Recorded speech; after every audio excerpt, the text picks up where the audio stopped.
Welcome to our channel today. Wife cheats on me with her yoga teacher, claims it to be a therapy. I'm 35 male and was married to my ex-wife, April, 29 female for 3 years before she broke all her promises and cheated on me. My wife and I used to be two lovebirds, and it still surprises me that I have to share my story on this platform. The first time I met my April was at a fancy dinner party one of my friends hosted. He and his wife had been trying to have a child for 11 years, but couldn't. So when his wife finally got pregnant, he invited his close friends to come and party and celebrate with him. This was where I met April. She was a close friend of my friend's wife, and we chatted and got along well during the party. Coincidentally, when I got home that evening, as I was scrolling through my Facebook feed, April's picture popped up on my People You May Know notification, and I consider that as a sign from the universe. I reached out to her, we talked, and we fixed a date to get to know each other. Eventually, our first date led to more dates, then a relationship, then we married. April was such a beautiful soul, and marrying her felt like a dream come true. She was perfect for me, and she was a very hardworking woman. She worked as a marketer, and I worked in a furniture shop as a carpenter. April was calm, peaceful, and much of an introvert. I was the extrovert, and we complemented each other. We never had an issue we could not resolve for the first 2 years of our marriage, but this changed in the third year. The third year of our marriage became a war zone, and April no longer listened to me like she used to. She did what she wanted and did not care about me or anyone. Before our fight started, April and I never disrespectfully raised our voices at each other. We love each other so much, and I didn't think I'd survive without her. And because we were not ready to have children yet, April had decided to wait for at least 2 years before having a child, and that was exactly what we did before April got pregnant. She was the kind of woman that was obsessed with her body. She hated belly fat or anything that would make her look awkward in a dress. Initially, I thought it was normal for a woman to care so much about her looks and body.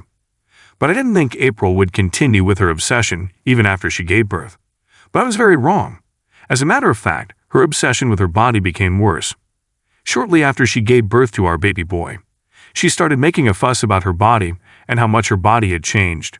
Her mom and I explained that it was normal for pregnant women to add extra pounds while pregnant, and she should quit making a big deal out of it. When her complaints started, there was literally nothing we didn't say to April to make her snap out of getting her old body back in the same month. Her mom even told her that it took years for her stomach to go down and for the stretch marks to disappear after she had April. She said this because she believed it would get April to change her mind and take it easy on herself. But April didn't listen. April told her mother to her face that her mother's body was different, and just because her mother agreed to walk around with a sagging stomach and stretch mark for years did not mean she would do the same thing. So it got to a point where we all stopped talking about it, and we allowed her to do her thing. After arguing with me and her mom for weeks, April started doing home workouts. She signed up on a fitness app, but no matter how she worked out, she still wasn't satisfied. Because of her obsession, she barely had time to look after the baby. She would leave her mother with the responsibility of taking care of our child, and would work out at least 6 hours a day to the extent that her entire body and bones would hurt her, but she wouldn't stop. Not to sound like a pessimist, but weeks after she started her rigorous workout sessions without rest, she broke down, and I was happy. Believe me, her excessive workout was a major thing of concern to us. So after she had broke down and realized she had bitten off more than she could chew, she stopped on her own.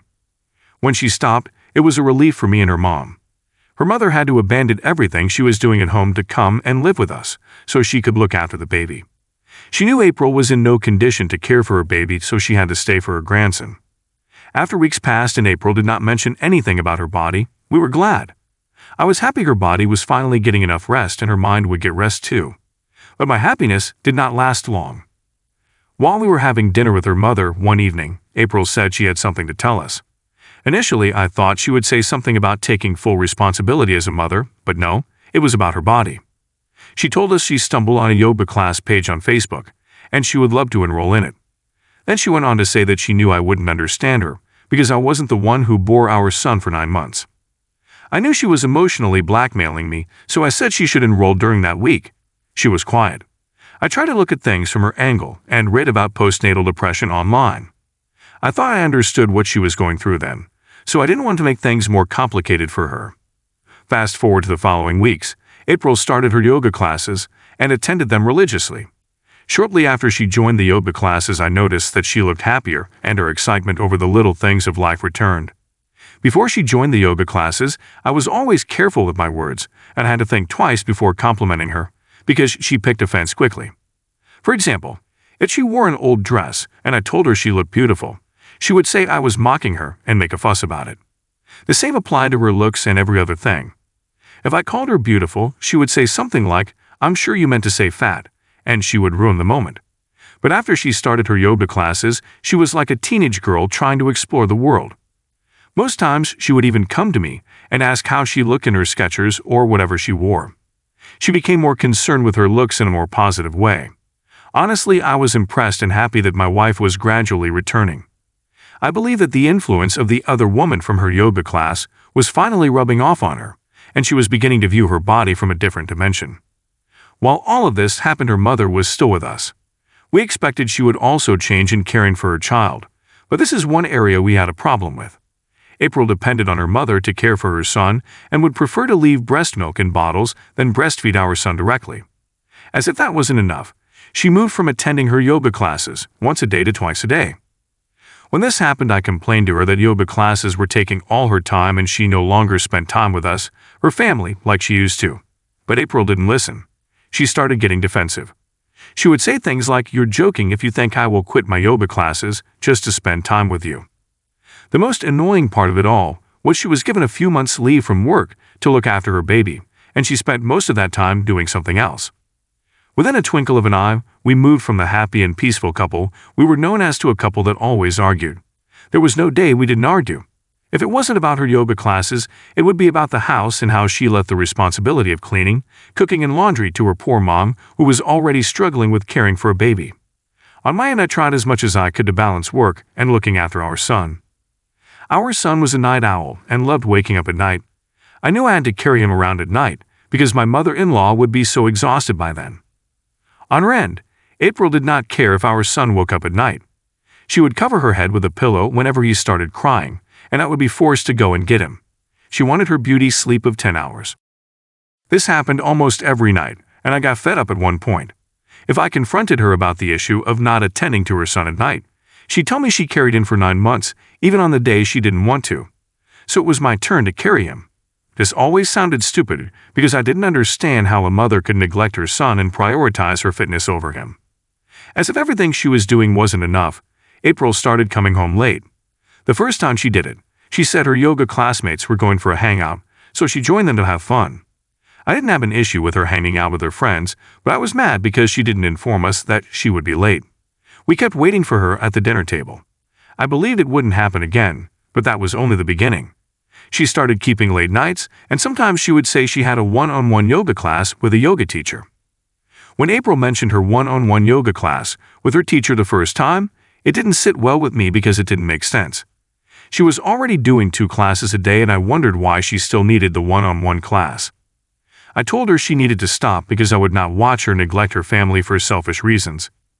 We had a severe argument about it, leading to her sleeping out of the house. This had never happened before, and throughout that night I couldn't sleep because I was worried about her. Her mother was also concerned, and we called all her friends, but none of them said she went to their place. She wasn't taking my calls too, and deep down I blamed myself for speaking to her like that. Fortunately, she returned the following morning, and I was first to apologize. We had never had such a fight before, and her mom was shocked that she left the house in anger, which was very unlike her. April also apologized and admitted that she acted childishly. She told us she did not want to inconvenience any of her friends, so she slept in a motel, and we believed her. Later that week, she stopped staying out late and began to spend more time with us, but the following week she went back to her real self. I don't know why, but I had this gut feeling that she didn't sleep alone in the motel that night. I tried to get rid of the thoughts, but they kept returning, so I decided to investigate my suspicion.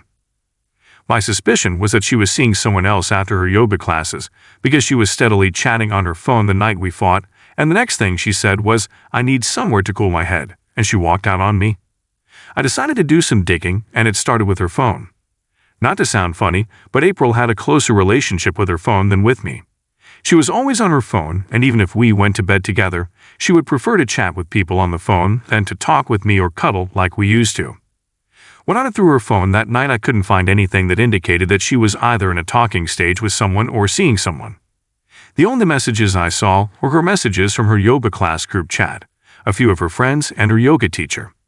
None of them looked suspicious, and I'd even checked the rest of her phone for hidden or deleted dating apps, but I couldn't find anything. When I couldn't find anything, I decided to go back to her WhatsApp and do some extra digging, but I accidentally opened the message from her yoga teacher. I didn't think of it as anything until I saw the last message he sent to her. He asked her about the part of her body that was hurting her, and she responded that she felt better, but she would still need his magic touch to totally get healed. She didn't even have many messages with him. All her previous messages were missing, and it felt like she deleted them. The last message he sent seemed like it was part of a previous conversation they had. I read the message multiple times to be sure I understood her response. I interpreted it in different ways, but it still pointed to her keeping me in the dark about something. The rest of the night, I thought of the possibility of her having an affair with a yoga teacher, but I was quick to dismiss it. But the following day, when I saw how excited she was to go to her yoga class, the thought crawled back, and I decided to find out myself. After her first morning/noon session, she returned home as usual, and did some things at home, then left again in the evening. That evening, I went to her yoga class about an hour before it was over, and I waited somewhere. Eventually, her class was dismissed, and I watched all her colleagues come out, but she didn't. I waited about 30 minutes after they dismissed, and when I didn't see the sign of her or her yoga teacher leaving, my heart began to pound fast. I didn't think about anything. My heart just started to pound fast on its own, which was a terrible feeling. After waiting for another 15 minutes and no sign of them, I decided to go in and see things for myself. Although the gate of the yoga hall was locked from the inside, there was a window. I peered through it and heard loud laughter, and it was from my wife. I tried to slide the window slightly, and luckily it slid. I saw her sitting on her coach's lap, and he had his hands all over her. To not be seen, I hid behind the wall of their entrance and watched April. She passionately made out with her yoga coach. The funny thing was we'd not kissed each other with so much passion for months. She barely even allowed me to touch her, because she claimed her body was healing. After about 3 minutes of watching them, I took up my phone and carefully recorded them. She looked so happy with him, and it hurt me. Their kiss lasted for minutes, and after that she took off her top, and he started touching and kissing her body. At that point, I could not watch them anymore, so I turned around and left. I went home and waited for her to return, and she returned an hour later. To confirm if she had been lying to me, I asked her where she had been, because she was almost 2 hours late. She told me she went out with her colleagues and even returned home earlier than some of them. By this, she meant that some of her colleagues were still hanging out. I couldn't even say anything. I just looked at her and walked away. I thought of the perfect way of confronting and exposing her, and public humiliation came to mind. I was so hurt and heartbroken, and even my mother-in-law noticed something was wrong the next day. After April went for her usual morning yoga sessions, I gave her a surprise visit about an hour later. When I got there, I went with a bouquet of flowers and the recording. I wanted it to look like a romantic humiliation, so I gave her the flowers first and asked her yoga teacher if I could project something special for April. I told him I wanted to appreciate her and that I had not been appreciating her enough as her husband, and he agreed. The tricky part was her colleagues were there and they were all excited for April. I was equally excited too, so I played the recording, and as soon as it started, everyone gasped in shock. As soon as April saw it, she started yelling at me that it was not what it looks like, it was therapy. Well, she shut up when the video got to the part she took off her top and her yoga teacher kissed and played with her body. Her colleagues started murmuring, and when I asked them if it looked like it was therapy to all of them, they screamed no and started calling her names. April was so embarrassed that she didn't even know what to say. When I left, her yoga teacher was busy explaining to his students, and I love how angry they were. When I got home, I played the same video for her mom, and she was livid. Then I moved April's things to the front porch. Although her mom was angry and mad, she tried to beg on her daughter's behalf, and I told her she would have to leave as she tried to talk about April again. All of this happened last month, and since then April has been begging me to take her back, and she'll quit her yoga classes and be a good mother and wife to her son and me. I really want to divorce her because I cannot stand a cheating woman, but I'm afraid of raising our son without a mother. He's barely 5 months old. What do I do? I'm so confused. By the sound of it, your child has already been living without his mother. I'm not sure he'll notice anything too different now, and it sounds like you've certainly learned to take care of him without her already. Why would you want to stay with someone who doesn't show you or your family the love and respect that you all deserve? She doesn't sound fit to be a mother, and frankly I'm not sure she's interested in being a mother. She seems quite self-centered. Update 1. Hello everyone, thank you for your comments. I did as you all advised. For those asking if I didn't see any signs that April was cheating on me, the truth is I didn't. I was still occupied with working hard and caring for a home that I didn't notice. Besides, it is unimaginable to think that a woman who had delivered a baby 5 months ago would cheat. If it weren't for the night she slept out of the house and returned all happy in the morning, I wouldn't have known she was cheating on me. It still shocks me that after all my sacrifices for her, she could cheat on me like that. Most of you are right. She wouldn't decide to change if she wasn't caught.